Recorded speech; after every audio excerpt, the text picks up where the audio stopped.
Olá, querido ouvinte. Estamos começando o programa Cine Poeira, um programa sobre a sétima arte, onde abordaremos grandes obras do cinema de gênero. No programa de hoje, falaremos sobre Low Blow, filme de 1986, dirigido por Frank Harris, protagonizado por Liu Fong e Cameron Mitchell.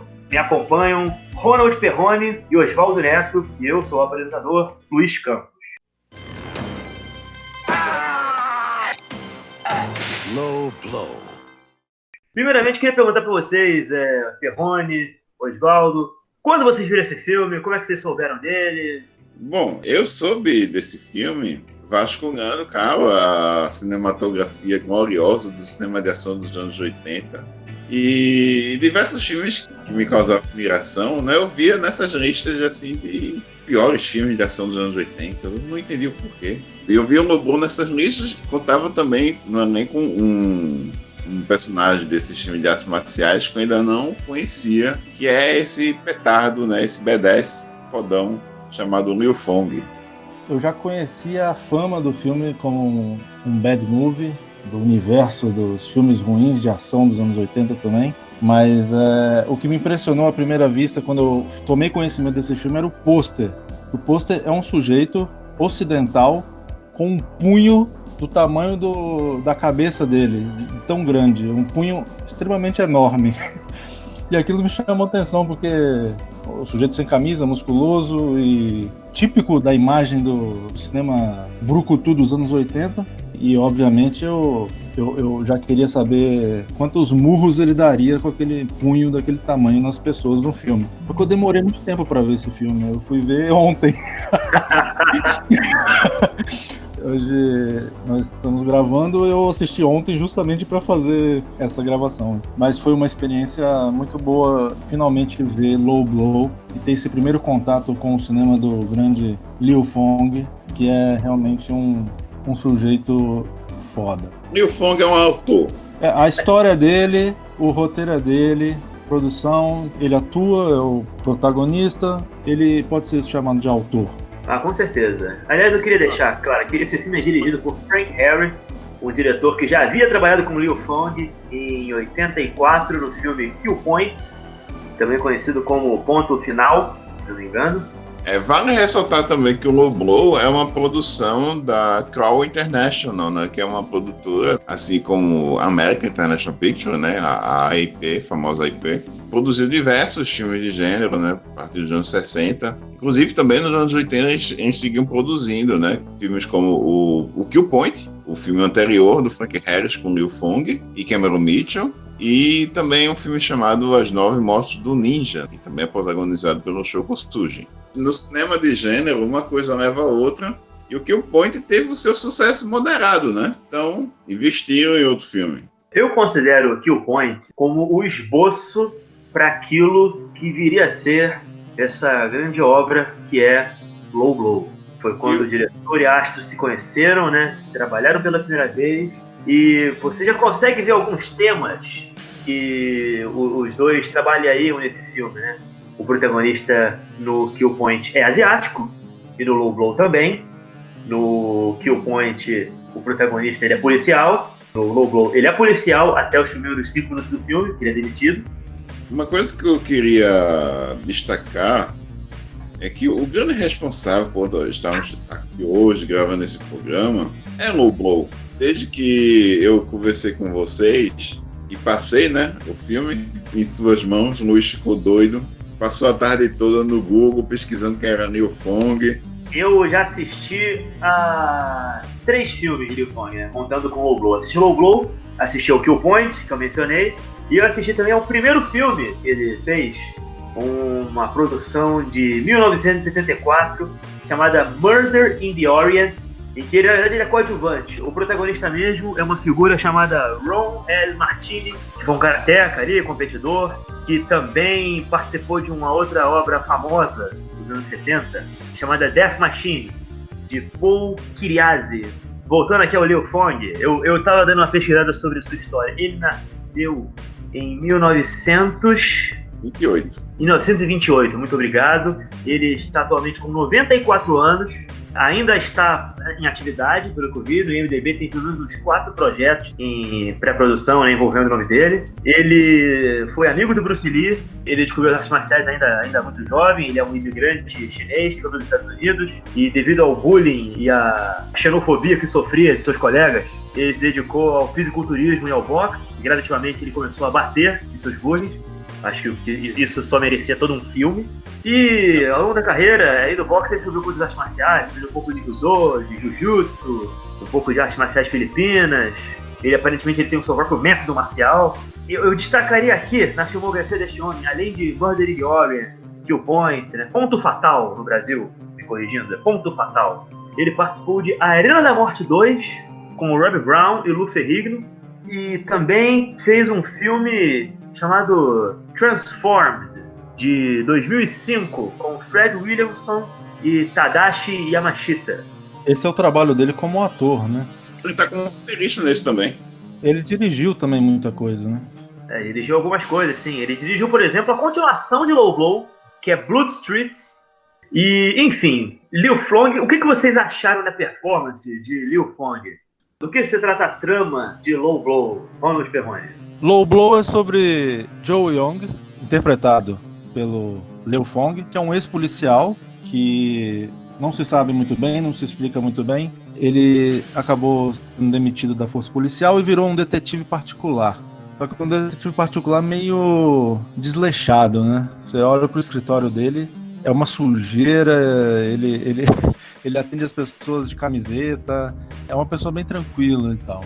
Mas basta ele sentir um presságio assim, do perigo que ele já parte para ação. Então ele tem o escritório dele todo sujo, atende as pessoas de camiseta e tem um carro que nunca pega de primeira. Tem sempre que dar umas batidinhas com uma chave assim, no motor para ele começar a funcionar. O filme já abre com uma sequência de assalto dentro de uma lanchonete. Ele, da janela do escritório dele, ele pressente esse perigo, porque não dá para saber que tá tendo um assalto dentro da lanchonete, que é do outro lado da rua, mas ele vai lá, pergunta se o sanduíche dele tá pronto, os caras do assalto mandam ele se sentar e ele já manda chumbo em todo mundo, dá tiro em todo mundo e fala, não precisa mais do meu sanduíche não, e vai embora. Olha, eu vi aqui mais ou menos uns 3 minutos de filme, ele se livra desses 2 meliantes, o que é quase uma morte por minuto de filme. Mas a trama principal é sobre uma moça que acaba entrando por uma seita liderada pelo Cameron Mitchell, que faz uma espécie de versão deplorável do Jim Jones. Versão deplorável do Jim Jones. Porque o Jim Jones também já não era grandes coisas, né? Mas o Cameron Mitchell é um cego e praticamente não anda no filme, ele só aparece no filme sentado. Essa moça vem de família rica, o pai dela é um milionário, o pai é interpretado pelo grande Troy Donahue. Interpretado por outro ex-astro, né? Assim como Cameron Mitchell, né? Cameron Mitchell não chegou a ser astro, né? Ele era um ator já de renome, respeitado, tudo mais. Mas o Troy Donahue foi um ganãozinho e a carreira não decolou. Fez muito beat movie, né? Esses musicais dos anos 60 de baixo orçamento que se passavam à beira da praia, em luau, com garotas de biquíni. E uma coisa que eu acho engraçada em todas as cenas que o Troy Donahue aparece, ele não consegue disfarçar o desprezo que ele tem pelo filme. Ele tá claramente ali para pegar o cheque e pagar as contas, né? Porque a atuação dele não exige quase nada e ele tá ali mesmo pra mostrar a cara dele e falar umas palavras. E é engraçado porque o Liu Fong, ele é muito direto e rápido nas coisas. Então tem uma cena que ele liga pro pai da menina e fala, olha, eu preciso falar com você e tal. E a mulher dele que atende fala, ele tá na igreja. O Liu Fong entra na igreja, senta do lado do Troy Donahue, eles conversam durante 5 segundos no máximo e o Liu Fong já sai pra fazer o que tem que fazer. Não exige muita encenação na caracterização deles, no trabalho dramático. Eu me lembrei de uma outra cena que quando o Fong vai na universidade, onde a menina estudava, ele fala com a reitora ou a diretora de lá. Aí ele disse, tem uma amiga coisa e tal. Aí você fala com fulano ali. Fulano assim, sim. Fulano de tal, você pode ir conversar com ela. Na outra cena, no outro frame, já é ele conversando com a menina. É foda. Não tem gordura. Não tem gordura. Esse filme, ele é mais seco do que o abdômen do Schwarzenegger nos anos 70. Ele simplesmente não perde tempo. Por que você vai mostrar, sei lá, o cara pegando o carro, entrando, dizendo boa tarde, se você pode simplesmente colocar, tipo, você conhecia fulano? Eu conheci, beleza. Corta a cena, vai pra ação. Exato, as investigações dele se resumem a poucos encontros com pessoas chaves e ele já sabe de toda a situação, onde ela tá, já vai lá e resolve tudo. Na área do culto, já chega lá de boa. Exato, não demora muito. Inclusive eles encontram o local do culto porque a secretária dele viu que estava na lista telefônica, assim. Em um estalar de dedos ela achou na lista telefônica. Vamos falar um pouco da secretária de Leopold? Ela era a esposa do Frank Harris. Diane Stevenet, que interpreta a personagem Diane. Ela tem uma relação meio estranha ali com o Liu Fong no filme, com o chefe dela, mas talvez não seja só chefe, né? Porque tem uma cena do café da manhã que ela tá só de camisa e sem nada por baixo, que dá a entender que eles moram juntos, talvez. É porque também ficou estabelecido no filme em outro momento, perdão te interromper, mano, que Não, nosso querido amigo Joey Wong, ele, como todo grande detetive particular que se presta à ficção, ele é um imã de mulheres. A sensualidade, o magnetismo sexual de Leo Fong, ele é irresistível. Em uma cena marcante, ainda nos primeiros minutos do filme, ele entra em um restaurante para almoçar e ele pede uma sopa, algum prato oriental que vem pés de galinha, e todas as jovens asiáticas do local começam a olhar para ele com interesse. Todas, mas não passa uma. E a cena dele chupando os pés de uma galinha, enquanto uma outra mulher, uma mulher branca, notoriamente preconceituosa, né, faz cara de nojo, enquanto a sua amiga, que é uma mulher asiática, olha pra ele como se desejasse que ela mesma fosse de pé de galinha na boca de Leo Fong, mostra que ele é um homem que ele leva jeito com as damas. Com certeza. Inclusive, antes de chupar o pé da galinha, ele dá uma piscadela, assim, pra mulher. Um cara que sensualiza. Até o cozinheiro aparece pra dar um alô com a galinha viva, né? Sim. O Cameron Mitchell, vamos voltar aqui ao Yarakunda, seu personagem. Eu fiz uma seleção de filmes que Cameron Mitchell participou antes de Low Blow, dos anos 40, né, até 86. Eu peguei algumas coisinhas assim. Ele atuou em Fomos dos Sacrificados, de John Ford, Como Agarrar um Milionário, de 53, com Marilyn Monroe e Lauren Bacall. Ele atuou no drama Voltei a Ser Homem, de 57, de André Detov.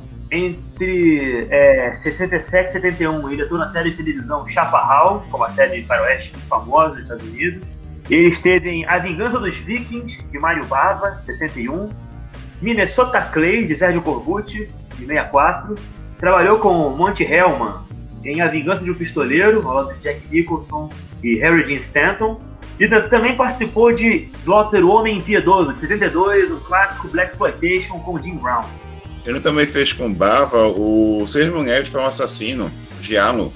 Muito bom. E em algum momento ele foi parar em Low Blow. Acho que é alguém que começou com John Ford em 46, 40 anos depois, estaria em Low Blow. Eu acho que é uma progressão natural da carreira de um ator, vocês não acham? Eu acho que cada caso é um caso, né? E o caso dele tem suas peculiaridades, né? O Cameron Mitchell, ele tá na versão original do Box Brothers, que depois foi refilmado pelo Toby Hooper, né? Sim. Uhum. E ele também tem um slasher chamado Silent Scream também, que é um filme que ele tá, não sei se é um contracena, né? Eu não vi o filme, mas ele também tá com a Barbara Steele no elenco. O Cameron Mitchell, ele sempre foi aquele chamado caráter actor, né? Ele nunca foi um astro. Ele era um ator muito respeitado, tinha o seu renome. Aquelas más decisões de vida, né? Ele pediu falência 2 vezes na vida. Já em 76, ele já tinha pedido uma outra vez. No ano que ele fez o The Clansman, com o Richard Barton e Marvin, aí ele teve a sorte ainda de pegar aquele papel, né? Esse ano. E vocês acharam que Cameron Mitchell estava, talvez, um pouco sob a influência de álcool durante a sua participação nesse filme? Não só por esse filme, né? Mas praticamente todos os personagens que ele fez nos anos 80, ele precisou de tomar umas dosezinhas antes. Nesse filme específico, não apenas essas dosezinhas estavam influenciando, mas tinha muita coisa que influencia nesse filme e que torna o personagem dele marcante. Seja até pela vestimenta que ele usa, os óculos escuros que ele nunca tira. É um personagem muito fascinante, mas ao mesmo tempo ele tem um braço direito aí, que é uma personagem feminina muito forte, que ajuda ele a comandar a seita. A personagem se chama Karma, interpretada pela atriz de Gana Akosua Buzia. Eu peço perdão aos ouvintes de Gana se eu estiver pronunciando errado, que é uma figura que merece... Ela na verdade que é a líder daquela maldita seita, né? A impressão que dá é que o personagem do Cameron Mitchell, ele ia fazer tudo o que ela fez no filme. O papel dela era escrito todo pra ele, mas ele não tinha condições de atuar, fazer o que ela faz, ter todas aquelas falas e expressões. Então eles criaram uma personagem a mais para ser o braço direito dele. Vocês acham que, por acaso, essa figura problemática, que mal consegue se comunicar, que fala coisas que aparentemente não fazem muito sentido, né, interpretada pelo Cameron Mitchell, seria uma metáfora para a própria vida pessoal do ator? Você acha que isso é uma coisa que ele trouxe pro personagem, e o fato da personagem da Karma é quem dominar a situação seria, de alguma forma, uma maneira de espiar a questão do Mitchell com seus casamentos fracassados? Eu acho que a essa altura do campeonato, para alguns atores, já não tinha muita diferença viver a vida e atuar em frente às câmeras. Eu acho que ali é reflexo muito do Cameron Mitchell, porque ele já não atuava mais naquela época. Ele era ele mesmo. Claro, em alguns momentos ele batia a mão na mesa para dar uns gritos, como ele vivia um chefe de polícia ou algum vilão mais falante. Mas já era o Cameron Mitchell ali, já nem incorporado nos personagens que ele mesmo fazia. É o caso de outro cara, de outra figura, que apareceu em vários desses filmes, além do Troy Donahue também. Temos o John Carradine, que também mal conseguia ficar em pé. O Aldo Rey, que é um ator maravilhoso. Sim, né? Exemplos de atores nessa época já não faltam, né? Já estavam na reta final aí da carreira e já não... Eram contratados para isso, né? E emprestar o nome dele para esse filme pequeno, né? Exato. Querendo ou não, o Oswaldo até falou que ele nunca foi um astro, mas para quem consumia esse tipo de material, o nome do Cameron Mitchell tinha um peso. Ele fez muito filme desse tipo no período, então as pessoas reconheciam ele. Eu gostaria, por favor, de falar de Karma. O que vocês acham da personagem Karma? Depois, obviamente, de Liu Fong e de Mitchell, acho que o destaque inegável é essa menina. É a maior atuação do filme, né? Talvez a única, mas quem sou eu pra... Ela tem momentos ali que parece que ela tá no filme errado até. Eu queria falar um pouco aqui da atriz, né? Como eu disse, a atriz de Gana Akosua Buzia. Ela foi filha do primeiro-ministro do país entre 1969 e 72, né? Esse foi o período que o pai dela foi primeiro-ministro de lá. Ela é considerada uma princesa, ela é membro da realeza de Gana. E entre os outros filmes que ela fez, ela em 85 ela apareceu em A Cor Púrpura, de Steven Spielberg. Ela foi casada com o diretor John Singleton e junto de seu marido, ela coescreveu e atuou no filme Massacre em Rosewood, em 97. Os seus últimos trabalhos foram Lágrimas do Sol, de Anthony Fuqua, e um filme aqui que eu acho que foi direto para vídeo, de 2007, chamado Ascension Day, que ela também dirigiu. Além de participações em séries de TVs, como por exemplo O Plantão Médico. E também no filme O Quarto Poder, de Costa Gravas, com John Travolta e Dustin Hoffman, nos anos 90, em 97 para ser mais exato. Eu suponho que a atuação dela em A Cor Púrpura foi que conseguiu o papel dela como Karma, nesse filme de Frank Harris. Não sei se eu estou enganado. Foi antes. Foi antes? Será que foi o contrário, então? Será que foi a trabalho dela em Low Blow que garantiu ela em A Cor Púrpura? Acho que a participação dela em Low Blow garantiu a carreira dela toda, porque ela tá fenomenal. Eu queria que a gente falasse um pouco daquela cena fantástica da plantação, que os jovens estão todos ali capinando ali, trabalhando naquela horta. Isso, e ela pega um megafone e faz não é um monólogo, mas é um mantra ali que controla a mente das pessoas. E nesses momentos que eu digo que eu acredito que numa primeira versão do roteiro era pro Cameron Mitchell estar fazendo isso, só que ele não tinha condições nenhuma de fazer. Vai ver pela bebida ou porque realmente já não estava muito mais interessado em fazer esse tipo de cena. E aí entra a Karma que faz a personagem dela e esses momentos brilhantes.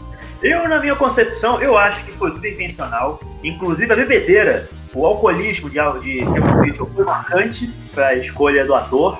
Para mim é muito claro que o diretor Frank Harris, ele queria tratar sobre essa questão de Jonestown, de Jim Jones.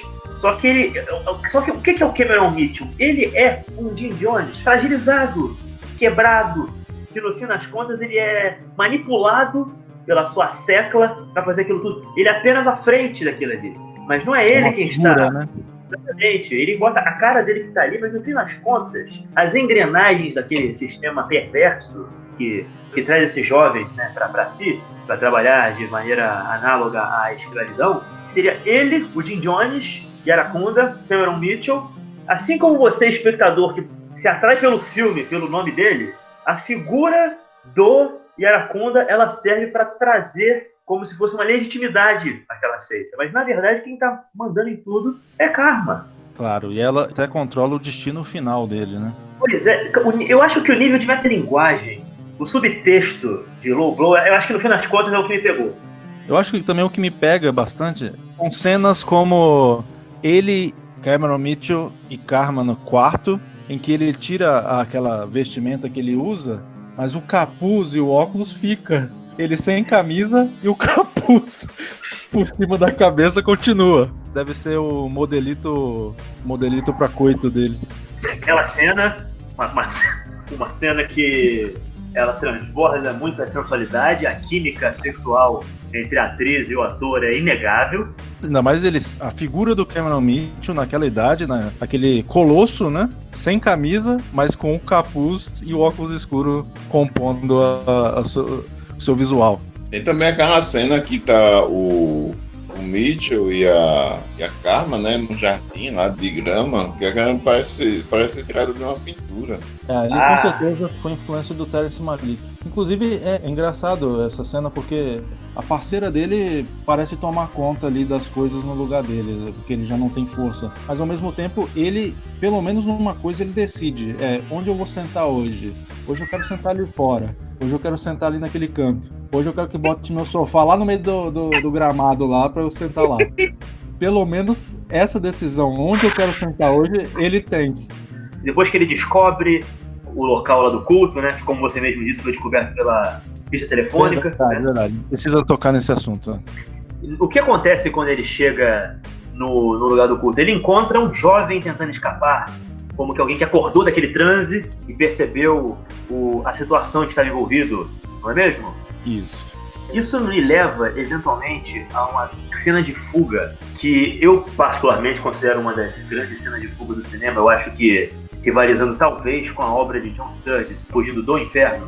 Não, porque o Liu Fong, ele acaba capturado, né, quando ele vai lá. E um dos capangas que ele encontra é o grande Billy Blanks. O Billy Blanks, né, você vê, é o capanga-chefe, né? Inclusive a Karma tem uma quedinha por ele, que nunca vai em frente, né? O filme não deixa margem pra isso acontecer, né? Ele corta todas as gorduras, então isso não é importante. Só tem uma ceninha que simboliza isso, mas não vai muito pra frente. Eu acho que nesse ponto que o filme basicamente acerta em sugerir que Karma, no fim das contas, embora ela seja apresentada como uma espécie de amante de Yaracunda, notoriamente está acontecendo por debaixo dos panos um romance entre Billy Blanks e ela. E Yaracunda é cego. Então, literalmente cego. Não só de amor, mas ele não consegue enxergar mesmo. Na frente de Yaracunda, ela flerta abertamente com o Billy Blanks em uma cena, não é mesmo?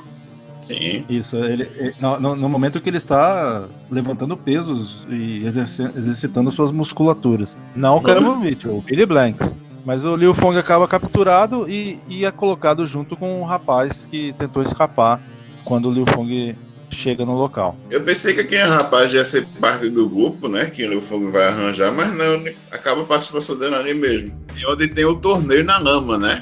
Pra escolher os BDS dos BDS. Inclusive, eu acho maravilhoso quando aparecem os dois ninjas. Você vê que jogaram os ninjas só pra aparecer dois ninjas no filme. Anos 80, né? A época do cinema, né? Que os ninjas estavam em alta. O interessante é que nenhum dos dois ninjas foi usado, né? Mas assim, aí já acho que acaba uma crítica, assim, porque Liu Fong é chinês e ninjas são japoneses. Então eu acho que de alguma forma o fato dos ninjas eles não terem sido utilizados mostra que de alguma forma Liu Fong tentando responder à questão da opressão japonesa em cima da China durante o período da Segunda Guerra Mundial, que Bruce Lee também, né, tratou em seus filmes, né, por exemplo. É uma boa leitura. Foi como eu li, não sei se vocês concordam. Claro, com certeza. Foi exatamente isso que eu li também.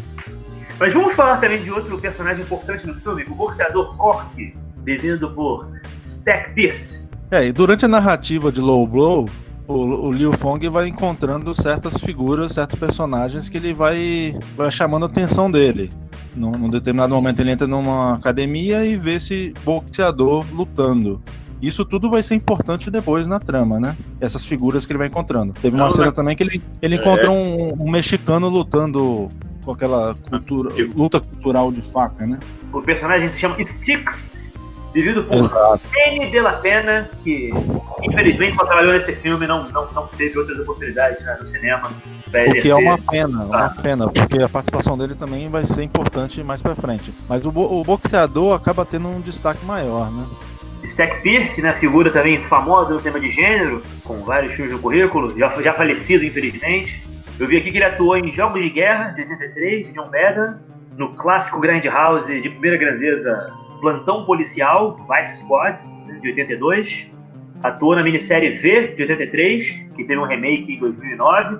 Participou também de Os Bons Se Vestem de Negro, de Chuck Norris, dirigido por James Fargo. Atuou na Blaxploitation O Terrível Mr. T, de 72, de Ivan Dixon, com Robert Hooks, foi o principal. E também, o seu último trabalho foi justamente Transformers, de 2005, com Liu Fong, Williamson e Tadashi Yamashita.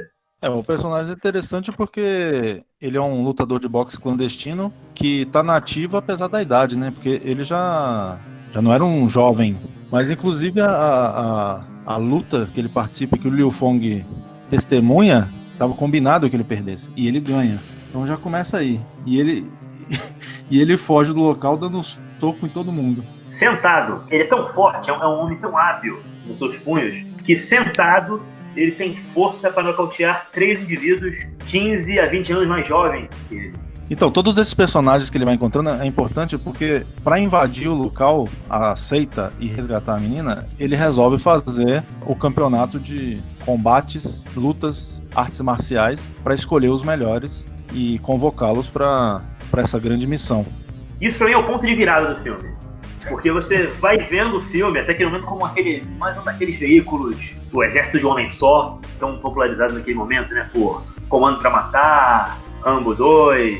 E dessa vez nós temos o nosso herói, ele percebendo que sozinho era muito pra ele, ele decide, acho que é a maneira mais original que eu já vi alguém formar um exército. Ele não chama a polícia, ele não chama ex-combatentes, ele organiza um torneio de luta numa vala lameada para escolher a sua tropa, né? Quais são os destaques para você desse grande momento, dessa grande guinada da trama, Oswaldo? Ninjas. E o Fuzz, que é um gordão, lutando com outro gordão. Excelente. Ali dá pra ver que é muito inclusivo, né? Quem passou pela frente da academia do Liu Fong, estamos fazendo filme, quer participar, quer venha. A variedade de personagens é incrível. Tem o grandão, tem o boxeador. É inclusão, sabe? É um filme que tem inclusão. Tem toda uma variedade de etnias e de corpos, gente magra, baixa, gorda. O membro do grupo mais musculoso é aquela atriz loira, eu acho que a Cody, a personagem. Se não me engano, a atriz se chama Elaine Hightower. Eu acho que é ela, se não estou enganado, né? Que vive uma fisiculturista com bastante força também em seus punhos, né? Mostrando que o seu físico não é apenas para mostrar, mesmo. Exato. E ela mostra bastante. E aqueles dois bebaços que aparecem sempre nessa joga, né? Dá um alívio cômico. Poxa, muito bem usado. É muito bom gosto. Então, vamos falar um pouco sobre o nosso astro Liu Fong. É inegável que o personagem dele tem vários momentos ali que, sem dúvida, entraram pro hall dos grandes momentos do cinema, né, da atuação masculina, vou dizer, do cinema não só americano, como do mundo. Vocês gostariam de destacar algum momento, assim, algum momento que, de repente, a atuação marcou vocês mais? Perrone. Tem alguns momentos que marcam, né? Uma coisa que é interessante no personagem dele, e talvez cabe também aquilo que a gente falou do Cameron Mitchell, da incorporação das características próprias do ator na vida real. Talvez o Liu Fong seja esse homem de poucas palavras, de semblante tranquilo, mas que na hora do vamos ver ele bate forte. Vocês comentaram aí da questão do filme ser inclusivo, uma coisa que eu concordo 100%. Uma das coisas mais interessantes é que nos anos 80, a figura do latino, do membro de gangue latino, mais precisamente, era sempre vilanizada. Mas aqui o Cholo, como é chamado esse rapaz de gangues latinas, ele é um dos heróis. Ele usa suas habilidades na faca pra fazer o bem, uma violência do bem. Eu não sei, o que vocês acham que os autores Frank Harris e Liu Fong queriam dizer com isso? Bom, o Liu Fong não é americano, né? Então talvez ele já sentiu na pele o que é ser segregado. Então ele incluiu o máximo possível de representantes aí das minorias, né? Só faltou um lutador homossexual, mas aí eu acho que já seria demais pra época, né? Mas a gente também não sabe, né? De repente o Cork. Talvez.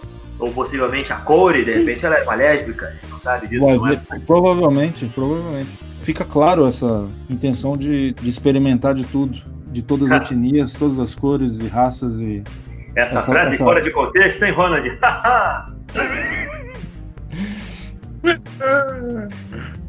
Sabe uma cena que me marcou muito no filme? A cena em que, quando nós vemos a casa em que Liu Fong vive, que parece ser um ferro velho em algum lugar da cidade. É pra ver como ele é desleixado, né? Não só o escritório dele, mas a casa também. Sim. E quando os bandidos vão lá pra dar cabo dele, ele obviamente os derrota. Eu gosto muito da cena que ele começa a atacar o carro, que os bandidos vão se esconder. E eu gosto da gradação daquela cena, de como ela vai evoluindo na medida que passam os minutos. E vocês já observaram o sorriso no rosto de Liu Fong nesse momento, a felicidade. Fico pensando nesse que não seria uma crítica velada ao prazer que o herói de ação e dentista ele possuía na hora de executar a sua ação. Não sei, pode ser que eu esteja problematizando demais. Enfim, o que vocês pensam disso? Vocês acham que eu tô errado? Vocês acham que não é violência gratuita? Aquilo, não sei, não seria isso? Não era nem um sorriso, eu que vi errado, não sei. Não, eu vi um sorriso também. Eu acho que ele... Como ele não fez nada com os caras, no fim das contas, ele simplesmente tirou o teto da Mercedes ali. Não sei de onde eles arranjaram aquela Mercedes pra detonar daquele jeito. Quando ele tira, os caras saem correndo e ele não faz nada. Então ele tava brincando ali com as suas vítimas. Eu acho que ele tava representando a satisfação também do espectador vendo aquela cena.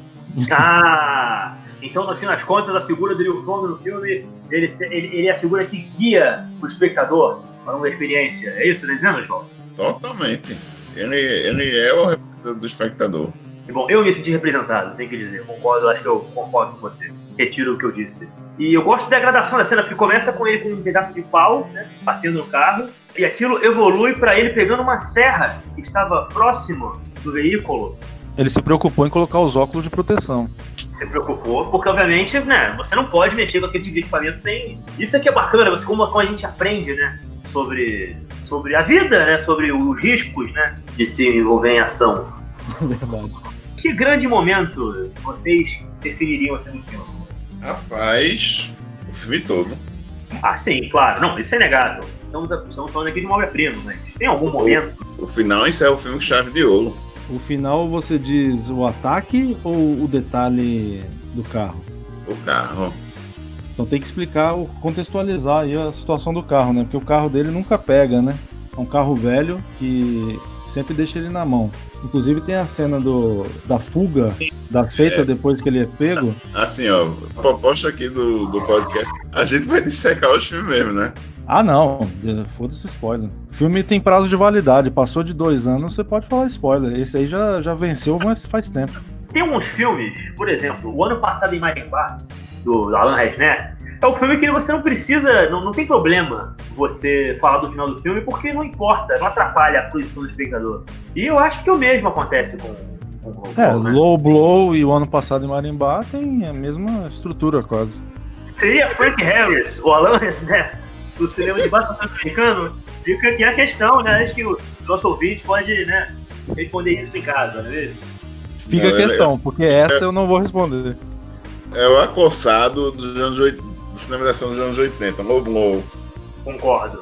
Concordo, inclusive é um filme que, a Coçada é um filme que rompeu com essa estrutura quadrada do cinema narrativo, né, em 1960, não é mesmo? Eu acho que de alguma forma Frank Harris conseguiu fazer o mesmo, dessa vez pegando uma estética ali de cinema de ação. Eu acho que também a gente está deixando escapar uma coisa da nossa discussão aqui até o momento. Diga aí. A grande trilha sonora, que só tem 3 músicas que tocam incessantemente. A trilha sonora, não importa o tipo de cena, a trilha sonora mantém o que já estava tocando antes. Então, a cena da fuga do rapaz, por exemplo, continua numa música meio calma, assim, o cara correndo. Só uma guitarrinha de fundo. Eu sempre fico, assim, embasbacado quando um autor cria esse contraste entre trilha sonora e imagem. Eu só consigo pensar agora em um outro momento, uma cena diferente, mas que causa um efeito assim, na cena famosa de Michael Madsen e o policial em Cães de Aluguel, que está tocando Stuck in the Middle with You, pronto para torturar um policial com aquela bela melodia. E olha que anos antes de Tarantino, né? O Frank Harris fez isso. Você está querendo dizer que o Tarantino foi influenciado por Low Blow, talvez? Não seria, acho que, nem possível presumir isso, né? O Rogério Deodato com o Cannibal Holocaust, aquela música do Rijo Ortolani. Perfeito, João. Perfeita lembrança, exatamente. Foi exatamente a mesma sensação que eu tive. Foi isso. Olha, cara, você foi no ponto.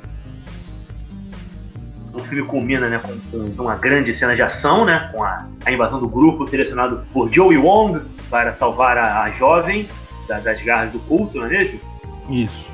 E aí cada representante ali do exército de Joey Wong usa as suas habilidades especiais, né? Você considera que esse fragmento, você que é um grande fã de Lee Marvin, né, um grande fã de Robert Aldrich, você considera que esse momento Men on a Mission, homens numa missão de Low Blow, se equipara ao clássico sessentista?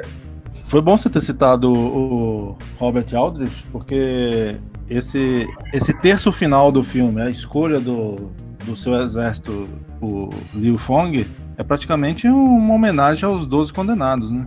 Cada personagem ali tendo sua característica e se preparando para uma batalha final, numa invasão. Não só Robert Aldrich, como também Sam Peckinpah, né? E Meu Ódio Será a Esperança. Inclusive por se tratar de um grupo de várias sociais, né? Que é o caso da obra do Peckinpah, né? Exatamente. Caso de Low Blow. E a sequência de ação, a ação é muito bem construída no final.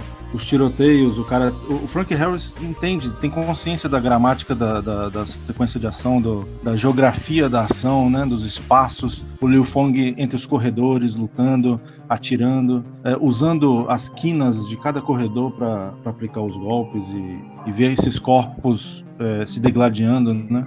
E lá fora, os tiroteios, né? O boxeador, na verdade, não luta boxe nesse final. Ele pega uma metralhadora e sai atirando todo mundo.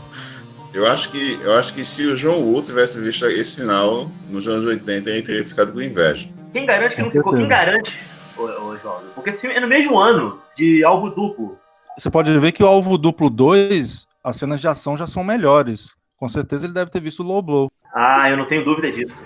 Você mencionou a questão do uso da geografia do espaço, das quinas, das paredes, da casa dos malfeitores, né? O The Raid, a produção indonésia, com Iko Uwais, dirigida por Gareth Evans, usaria esse recurso, né, décadas depois, em 2011, não é? Sim, tem enquadramentos no The Raid que é praticamente cópia do Low Blow. E nessas cenas finais, tem uma cena que eu acho que impactou a nós três, né? Que é a maneira como Liu Fong dá cabo de um de seus adversários. Sim, é onde ele usa toda a sua força, né? Onde ele demonstra que é um sujeito extremamente poderoso ali. A sua arte de matar com as próprias mãos, no caso com os pés também. Inclusive, é uma grande propaganda do tênis All-Star, para mostrar que o tênis dura. E que ele é resistente, né, para determinadas coisas, né? Para esmagar a cabeça, por exemplo. Pode comprar que é para esmagar a cabeça. Pode comprar que é para esmagar a cabeça. Belo. Esse é um dos momentos catárticos da atuação do Liu Fong, porque mesmo nas cenas de ação, ele é um ator que preza pela inexpressividade. Minimalista, não? Ele é minimalista, exato. Inexpressividade não, porque ele mantém uma expressão mais minimalista que o acompanha durante toda a narrativa, seja fazendo piadas com sua secretária ou batendo em bandidos na rua. Mas nessa cena, ele demonstra expressão. Depois que ele esmaga o crânio de um sujeito, o plano seguinte é de uma expressão que ele não tinha feito no filme até então. É verdade. Espiando todo o seu ódio ali, né? Para aquelas figuras nefastas, não é mesmo? Com certeza, ali ele demonstra, ele sai um pouco do minimalismo e entra já no barroquismo, né? Os ouvintes que vão assistir esse filme, que são a maioria, né? Já que é impossível deixar de ver esse filme depois de ouvir o que a gente tá falando, eles têm que prestar atenção nessa cena da cabeça sendo esmagada, porque eu ainda tenho em dúvida se ele usou os pés ou a mão. Assim, não há dúvida de que eles usaram um pé para esmagar aquela cabeça de melão ali que eles botaram como efeito especial, seja um bolo ou um melão, mas tem alguma coisa ali que amassasse fácil pra equipe de efeito especial. Mas o movimento que ele faz anterior ao plano dele esmagando é um soco. Se você for olhar o plano anterior, é um soco. Mas na cena seguinte dá pra ver que é um pé mesmo. Mas talvez a coisa ali não fosse tão fácil de esmagar com a mão e eles usaram um pé, mas é um plano tão rápido que ficasse na dúvida. Liu Fong. Eu acho que acho que é a ambiguidade da coisa. Ele pode matar tanto com as mãos quanto com os pés. Sabe o que é isso? É novamente a influência da novela em Vogue no filme. Com certeza. Godard puro, essa cena é muito Godard. É a desfragmentação da edição, da montagem. Isso aí o Liu Fong e Frank Harris devem ter feito igual o Robert Benton e o Arthur Penn antes de fazer Bonnie e Clyde. Eles iam no cinema todo dia assistindo o Velho e Vale. O Frank Harris e o Liu Fong devem ter assistido Truffaut e Godard todos os dias nas filmagens de Low Blow. E, bom, no fim das contas, o nosso grupo de heróis, eles acabam salvando a moça. Nenhum morre. Nenhum morre. Olha só, né? Quebrando os paradigmas do filme de Homens em Ação, né? Mas antes de salvar, eu acho que ainda tem que ressaltar um combate específico que rolou ali. Porque, como nós mencionamos, um dos capangas é o Billy Blanks. E o confronto do Billy Blanks é contra o Liu Fong. Então temos um confronto épico ali dos anos 80, que tá ali cristalizado em Low Blow, que é Liu Fong versus Billy Blanks. E a luta é espetacular. E dura um grande total de 30 segundos. A invencibilidade de Liu Fong, né, que é estabelecida logo na sua primeira cena de ação, ela realmente, acho que para alguns pode ser até um pouco anticlimático, devido à facilidade com que Liu Fong consegue derrotar um lutador do naipe de Billy Blanks. Mas eu asseguro também aqui ao espectador que é tudo muito bem contextualizado. Assim, o filme ele se mantém muito fiel às suas ideias, suas decisões estéticas e narrativas, não é mesmo? É um filme muito honesto, né? Profundamente. Chegando ao fim do filme, Liu Fong entrega a jovem para seu pai, recebe o pagamento e paga o grupo que ajudou, que auxiliou nessa missão, porque ele prometeu que ia pagar. E ficou com ele decide ir para Las Vegas, né? Com a sua secretária / esposa, / namorada, / companheira. Exatamente. E no momento em que eles vão partir, o carro de Liu Fong, mais uma vez, não pega, sobem os créditos, não tem trilha sonora, é o barulho do motor do carro de Liu Fong que não funciona, servindo como trilha. Vocês acham que isso... Eu li isso, não sei se vocês concordam, como uma influência do uso de trilha sonora do Ennio Morricone em Era Uma Vez no Oeste, em que os sons do ambiente servem como música para o que está acontecendo. Só que no caso, Era Uma Vez no Oeste foi na abertura do filme, né? Aqui é na sua conclusão. O que vocês pensam sobre isso? Todo filme tem um toque de genialidade, né? O pior que ele seja. No caso de Low Blow, os toques de genialidade estão espalhados pelo filme, são vários toques de genialidade. Agora, esse final, quando ele começou a ligar o carro e não pegava, e ele deu aquelas batidinhas com um ferrinho que ele bate no motor, e o carro não pegava, e a câmera abre o plano e ele continua tentando ligar o carro. E eu pensei assim, se os créditos começarem a subir agora e ele não conseguir ligar esse carro e continuar tentando ligar enquanto os créditos sobem, esse filme fecha como uma obra-prima do cinema, como um filme que deveria estar passando nos festivais, nos grandes festivais da época. E, para minha surpresa e para minha alegria, os créditos sobem e ele continua tentando ligar o carro até o fim. E também pode indicar que aqueles dois personagens, pode ser uma metáfora, entendeu? Que Low Blow, ele começa com um filme de ação, mas ele termina com um filme de terror, com aqueles dois personagens presos naquele inferno, que é o carro sem ligar. Você acha então que o Low Blow, no fim das contas, o tema do filme, que o final indica, segundo a sua leitura, seria de que essa vida de voltada à ação, à violência do personagem de Liu Fong é uma coisa que ele não consegue escapar daquilo, nas contas, é inevitável. Um homem como ele nunca encontrará a paz, a tranquilidade, é isso? É isso, exatamente. Eu acho que ainda pode ir mais, talvez. Então pode ir mais, como também falei, pode ser que o vilão do filme, o verdadeiro vilão do filme, é aquele carro. O carro é quase um personagem mesmo. No final ele vira um vilão, porque ele cria essa metáfora, esse simbolismo de que eles nunca vão a lugar nenhum. Por quê? Por causa do carro. Mas vários momentos demonstram que aquilo ali é uma consequência do trato antimaterialista que o Liu Fong tem com o seu carro. Porque ele bate o carro o tempo todo. Todas as cenas que ele vai estacionar o carro, ele encosta, esbarra, arranha o carro. Então não tem como. O carro uma hora se vinga, né? No fim das contas, o homem vivendo sob a rédea do capitalismo, e o carro é inegavelmente um grande símbolo capitalista, a cultura americana. E vamos combinar, né? Temos essa questão do pobre e do rico, né? Liu Fong, funcionário público que decidiu ir para o mercado privado, né? Pobre, trabalhando para pessoas ricas. O homem rico paga ele dinheiro para arriscar sua vida, aquilo que ele não tem condição de fazer, e ele se move num carro tão acabado. Você acha que essa contradição do homem dentro de uma América de Ronald Reagan, você acha que o filme de alguma forma ele tenta dar conta disso também? Você acha que essa aqui é uma questão que aparece na película? Condiz muito com a construção do personagem, né, do Liu Fong e a filosofia de vida dele, né?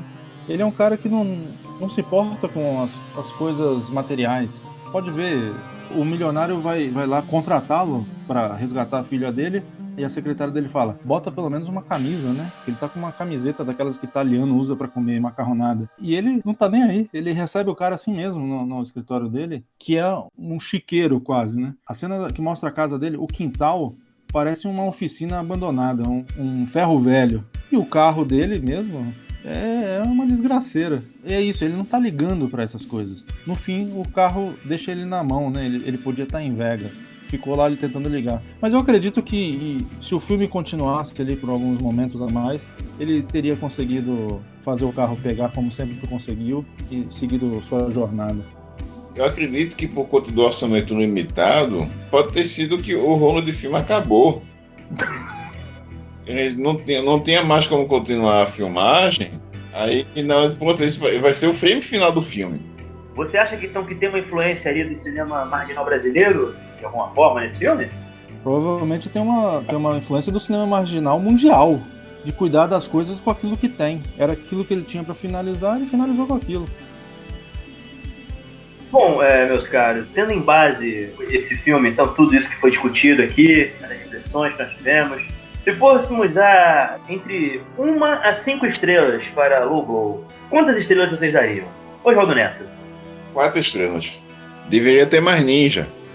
Eu acho que falha nisso, né? Porque na cena da luta, do campeonato de luta para saber quem vai participar da missão, ele bota 2 ninjas para lutar. Um ninja ganhou. E onde ele foi parar? Por que não utilizá-lo? Claro, o Luiz já deu a explicação que talvez seja uma metáfora da ocupação japonesa na China e todas as mazelas dos chineses sofridos na mão dos japoneses, e nós sabemos que ninjas são japoneses. Mas tudo bem. Mas tirando isso, é um filme maravilhoso que merece 4 estrelas com louvor. Eu particularmente dei 5 estrelas para esse filme. Eu acho que quando o cinematógrafo ele foi inventado, ele foi pensado para atingir esse tipo de objetivo. Era isso que os franceses queriam fazer naquela época. E Frank Harris, um grande esteta, profundamente influenciado pelo cinema europeu e também pelo cinema clássico americano, ele conseguiu fazê-lo, na minha opinião, com bastante esmero. Então eu dou 5 estrelas. E tem ele em Liu Fong, talvez assim, uma das figuras mais emblemáticas do cinema de gênero da época.